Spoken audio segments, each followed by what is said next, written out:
যতগুলা হত্যাকাণ্ড সংগঠিত করেছেন তার সবগুলার বিচার এই বাংলার মানুষ চায়, এই বাংলার মাটিতেই দেখতে চায়। একজন অপরাধীও যেন এখান থেকে বাঁচতে না পারে তা আমরা দেখতে চাই। তাতে সময় যা লাগুক দেখে বিচার করতেই হবে।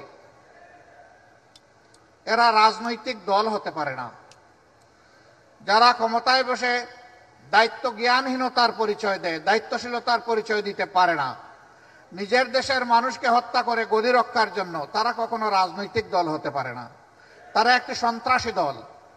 ইতিমধ্যেই সরকার তাদের সন্ত্রাসী ছাত্র সংগঠনকে নিষিদ্ধ ঘোষণা করেছে। এদের হাতে কত মায়ের মুখ খালি হয়েছে, এক আবরার ফাহেদ নয়, এরকম আবরার ফাহাদের মতো কত লোক, কত ছাত্রকে, আমাদের কলিজার টুকরাকে তারা নির্মমভাবে হত্যা করেছে। 71-এ একটা স্বাধীনতা এসেছিল, এই জাতি এনেছিল, কিন্তু স্বাধীনতার মর্মমাবী ডুকরে ডুকরে কেঁদেছে। স্বাধীনতার ফসল বাংলাদেশের জনগণের পকেটে এবং ঘরে উঠেনি।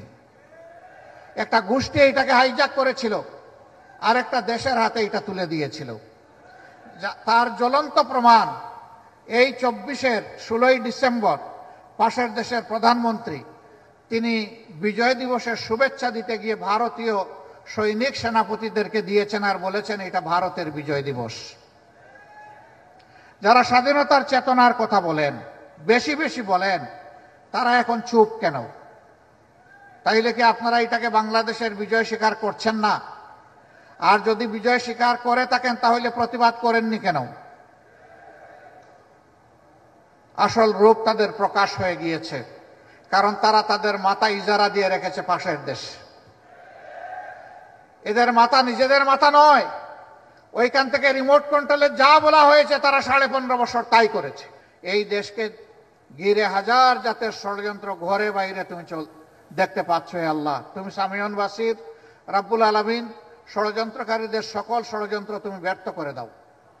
আর জাতীয় স্বার্থে আমাদের জাতিকে ইউনাইটেড, ঐক্যবদ্ধ থাকার তৌফিক দান করো। জাতীয় ঐক্যে বিভ্রান্তি সৃষ্টি হয়, জাতীয় ঐক্যের কোনো ক্ষতি হয়, এই ধরনের সকল হঠকারী আচরণ থেকে সংশ্লিষ্ট সকলকে আমরা বিরত থাকার জন্য আহ্বান জানাবো।